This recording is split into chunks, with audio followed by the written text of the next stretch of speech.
तो इस कहानी में हमें दिखाया गया है कि इस मॉडर्न टाइम में भी विचेस इन्हीं चुड़ैलें पाई जाती हैं। बस उनका रूप इंसानों वाला होता है, यानी वो इंसान जैसी ही बनकर इंसानों के बीच में रहती है। तो शुरुआत में हमें 3 लड़कियां दिखाई जाती हैं जो अच्छी विचेस बनने की पढ़ाई कर रही हैं एक किताब के जरिए। इसके अलावा वो किताब के जरिए काला जादू करने की भी कोशिश कर रही है, मगर वो कामयाब नहीं हो पाती क्योंकि ग्रुप या दायरे में 4 लोग होते हैं आमतौर पर, मगर वो 3 थी और ग्रुप में एक और का होना जरूरी था। मगर इधर वो जगह खाली थी, जिसके बगैर उनका ये दायरा मुकम्मल नहीं तो वो काला जादू भी नहीं कर सकती। मतलब कि होती तो वो चुड़ैल ही है, मगर इसके बावजूद भी काला जादू नहीं कर पा रही थी। यही वजह है कि वो उस आखिरी इंसान को पिछले कई सालों से ढूंढने की कोशिश कर रही है। इसके बाद हम देखते हैं एक लड़की को जिसका नाम लिली होता है, जो कि अपनी मॉम के साथ इसी टाउन में शिफ्ट हो रही थी क्योंकि लिली की मॉम ने इसी टाउन में रहने वाले एक आदमी से शादी कर ली थी, जो जाहिर है अब लिली का सुतीला बाप था। और उसके अपने भी 3 बच्चे थे जो तीनों लड़के ही थे। अब उन सभी को एक अच्छी फैमिली की तरह मिलजुल के रहना था, मगर ये इतना भी आसान नहीं था क्योंकि लिली का बाप भी सुतीला और भाई भी। और तो और उन तीनों लड़कों को भी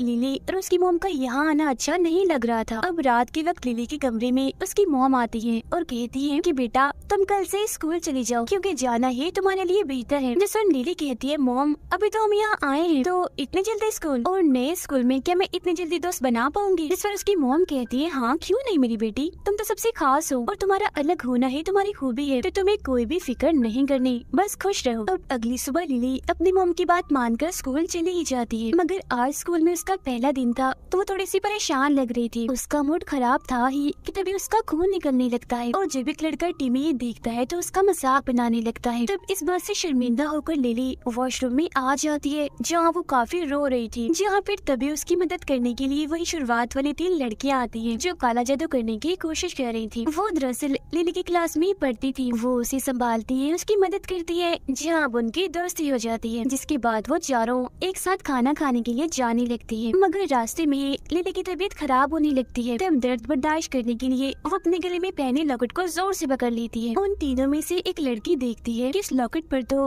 काले जादू का कोई निशान बना हुआ है, जो देख तीनों काफी खुश हो जाती है क्योंकि उनके चौथे मेंबर की यही निशानी थी जो लिली की तरफ ही इशारा कर रही थी। इसीलिए वो तीनों एक साथ उसे कहती है कि स्कूल के बाद हम बाहर घूमने जाएं, तुम्हारे लिए सरप्राइज है। वह घूमने के बाद जब अगले दिन लिली स्कूल आती है तो उसकी तबीयत दोबारा से खराब होने लगती है, जो देख वही लड़का टीमी उसके कानों में आकर बोलता है कि अगर तुम मेरे साथ मिल जाओगी तो मैं तुम्हारी मदद कर दूंगा जिससे तुम्हारी तबीयत ठीक हो जाएगी। तब ये सुन लिली को गुस्सा आ जाता है और वो बगैर हाथ लगाए टीमी को दूर फेंक के मारती है। तब ये देखकर वहाँ मौजूद सारे बच्चे एकदम चौंक जाते हैं कि आखिर लिली ने ये कैसे कर दिया, मगर इस सब की वजह से लिली और टीमी को सजा हो जाती है। सजा उनकी ये थी कि जो उन्हें कहा जाएगा उन्हें वो करना पड़ेगा। जिस तरह लिली के कानों में एक आवाज गूंजने लगती है जो उसे वॉशरूम में आने का कहती है। तो पता लगाने के लिए वो फौरन वॉशरूम में जाने लगती है कि आखिर वो चीज या वो कौन है जिसने मुझे वॉशरूम में बुलाया है। जब भी पहुंचती है तो देखती है कि वो तीनों लड़कियां पहले से ही वहाँ मौजूद है। वो बताती है कि हमने ही एक ताकत का इस्तेमाल करके तुमसे राब्ता किया और तुम्हें यहाँ वॉशरूम में बुलाया। जिसके बाद वो उसे बता ही देती है कि हम तीनों कोई इंसान नहीं बल्कि चुड़ैले हैं और तुम तो ये बात जानती हो ना पहले से ही, क्योंकि जिस तरह तुमने टीमी को उठाकर फेंका कोई आम इंसान तो ऐसा नहीं कर सकता। काले जादू पर यकीन भी है तुम्हारा, जो बात तुम्हारे लॉकेट से साबित हो गई। तो बताओ ये सब तुम्हें कब से पता है? मगर लिली यहाँ काफी हैरान थी, उसे कुछ भी समझ नहीं आ रही थी कि आखिर ये किस बारे में बात कर रही है। तब उसकी परेशानी दूर करने के लिए वो स्कूल के बाद उससे मिलती है और फिर खुल के उसे बता ही देती है कि हम तीनों चुड़ैले हैं और काला जादू करने की पिछले काफी अरसे से कोशिश करती आ रही है, मगर वो नहीं हो पाता क्योंकि हमें हमारे एक और साथी की तलाश थी जो तुम हो और हमें मिल भी गई हो क्योंकि तुम्हें भी हमें अलग किस्म की ताकतों का एहसास हुआ है। तो अब उनमें से एक लड़की लिली के सामने घुटनों के बल बैठ जाती है और उसे अपने ग्रुप में शामिल होने के लिए काफी मनाने की कोशिश करने लगती है, जिस पर लिली आखिरकार हाँ बोल देती है। और अब क्योंकि वो 4 लोग थे, मतलब कि उनका ग्रुप पूरा हो गया था, तो वो किसी भी किस्म का जादू कर सकती थी। जिसके बाद वो अपनी अपनी ताकतों को आजमाने के लिए जंगल में जाती है और पत्थरों की मदद से एक बड़ा सा दायरा बनाकर उसके अंदर बैठ जाती है और कुछ मंत्र वगैरह पढ़ने लगती है। उन्होंने आंखें भी बंद की हुई थी और फिर जब लिली आंखें खोलती है तो देखती है कि सब कुछ रुक गया है, मतलब कि टाइम थम गया है, जिसका मतलब साफ था कि उनके पास सच में अनोखी ताकतें हैं, जिससे वो काफी खुश हो जाती है।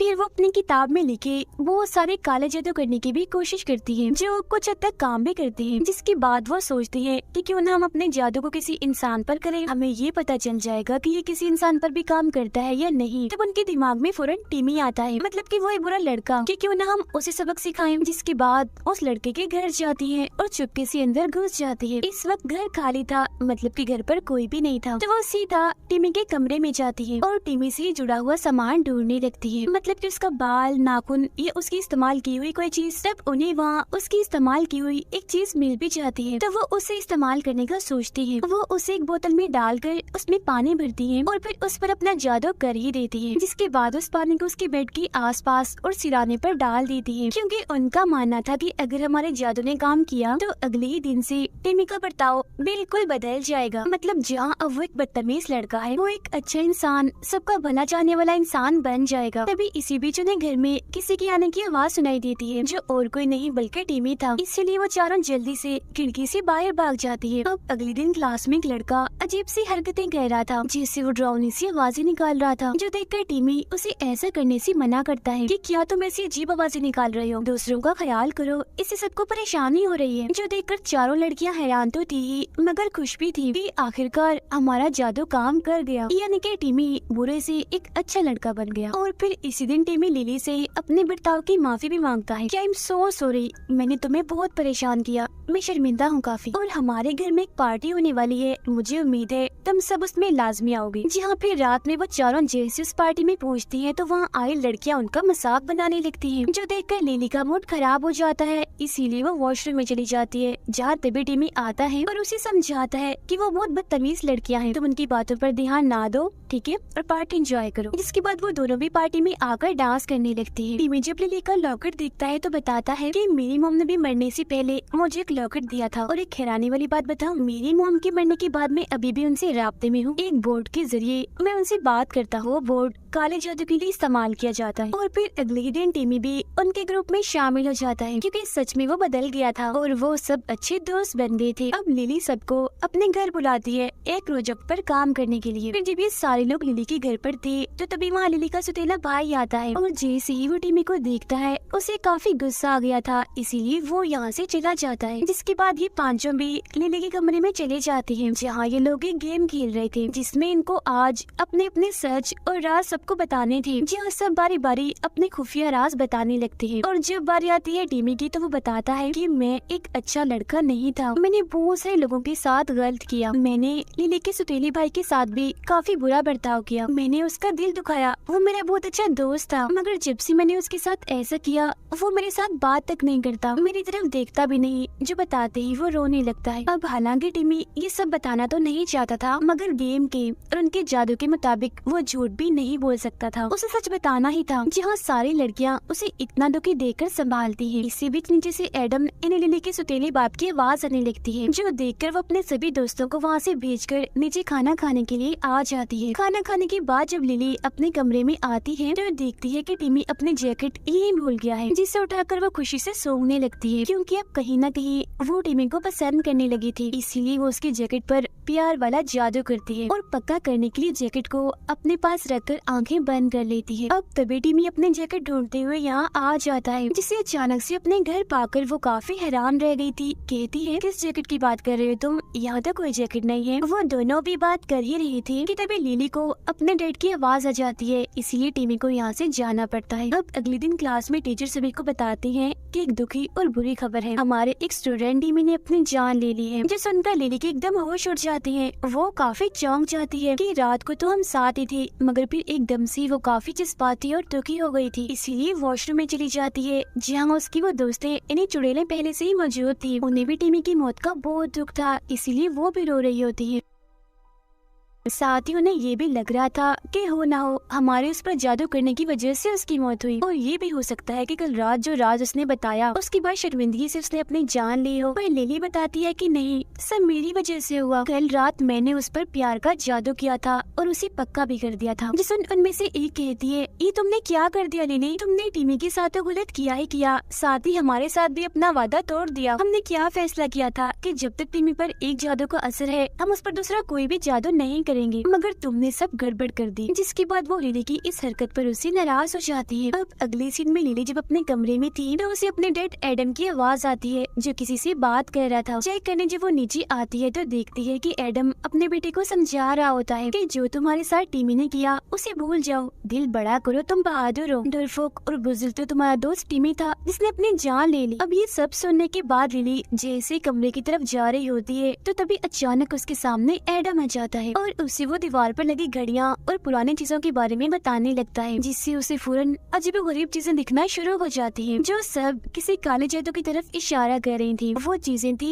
आग, ऊन और सांप। ये सब देखने के बाद वो काफी डर जाती है और चिल्लाती हुई फौरन उठ जाती है क्योंकि ये दरअसल उसका सपना था। अब उसकी आवाज सुनकर उसकी मोम वहाँ आती है और उसे इतना डरा हुआ देखकर वो भी काफी घबरा गई थी। लिली उन्हें बताती है, मामा यहाँ गड़बड़ है, हम भी यहाँ महफूज नहीं है, एडम मुझे ठीक नहीं लग रहा, उसमें कुछ तो अजीब है, हमें यहाँ से जाना होगा। उसकी इन बातों पर उसकी मोम को यकीन नहीं आता। वो कहती है, ऐसा कुछ नहीं है जो तुम सोच रही हो, सब ठीक है, मैं समझ सकती हूँ तुम्हारा दुख, टीमी की मौत से तुम्हारे दिमाग पर गहरा सदमा है ना? तो हम कुछ दिनों तक बाहर घूमने जाएंगे ताकि तुम थोड़ा सा अच्छा महसूस कर सको। जिसके बाद लिली एडम के खिलाफ सुराग ढूंढने लगती है ताकि उसके पास कोई सबूत आ जाए और वो अपनी मोम को दिखा सके कि एडम सच में ही अजीब है। जहाँ तभी सामान में उसे अपने नाम की एक फाइल मिलती है जिसे पढ़ने से वो काफी दुखी हो गई थी क्योंकि उसे पता चल गया था कि वो अपनी मोम की सगी बेटी नहीं है बल्कि गोद ली गई है। लेकिन ये बात उसकी मोम ने आज तक उससे छुपा कर रखी, उसे सच नहीं बताया। इतनी ही देर में उसकी मोम यहाँ आ जाती है तो वो उन्हें बगैर कुछ कहे वहाँ से चली जाती है। फिर अगले ही दिन जब ये लोग टीमी के फ्यूनरल पर जाते हैं, यानी जब उसे दफनाया जा रहा था तो वहाँ सब लोग आए हुए थे। उधर लिली अपने उन चुड़ैल दोस्तों से बात करने की कोशिश करती है मगर वो उसकी बात का जवाब नहीं देती क्योंकि अभी तक वो उससे नाराज थी, जो बात लिली को अच्छी नहीं लगती, इसलिए वो यहाँ से जाने लगती है। उसकी मोम उसके पास जाकर जैसे उसे रोकने की कोशिश करती है तो वो अपना हाथ आगे कर देती है जिससे उसकी मोम दूर जाके गिरती है। अब यहाँ उन तीनों लड़कियों को अपनी गलती का एहसास हो जाता है कि हम लिली के साथ अच्छा नहीं कर रहे,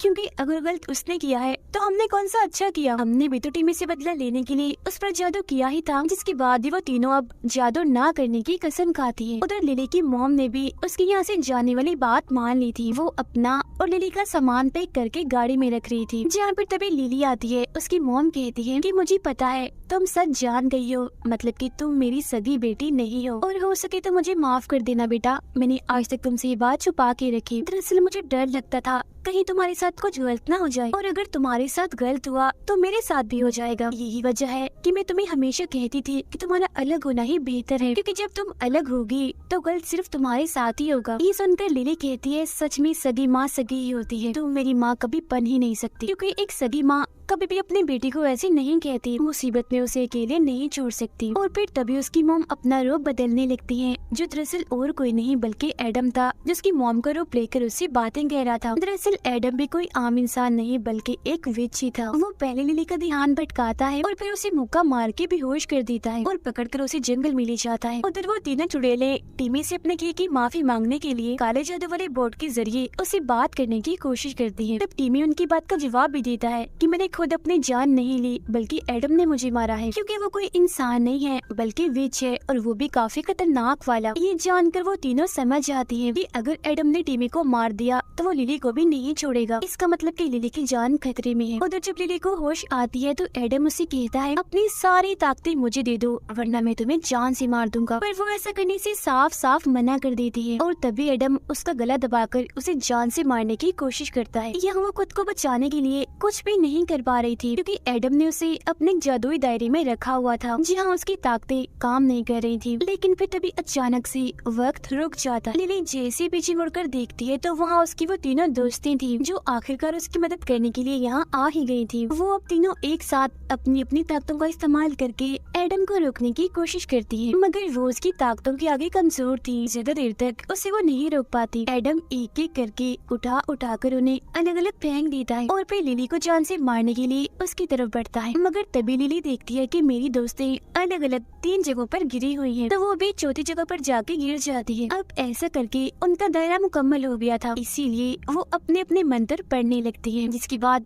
एडम के चारों तरफ आग का एक दायरा बन जाता है। आग इतनी फैलती जाती है कि उसमें वो जलकर मारा जाता है, जिसके बाद सब कुछ बिल्कुल ठीक हो गया था। और अगले दिन लिली की मोम उसे उसकी असली माँ के पास ले जाने लगती है, क्योंकि असल में उसकी सगी माँ ने उन्हें कहा था कि वो लिली का ख्याल रखे। वजह ये थी कि उनके पास लिली की जान को खतरा था। जहाँ पर आखिरकार वो अपनी सगी मोम से आकर मिलती है। पहली बार अपनी मोम को देखकर वो काफी जज्बाती हो गई थी, साथ ही वो काफी खुश भी थी। और उसकी खुशी के साथ ही ये कहानी इधर ही खत्म हो जाती है।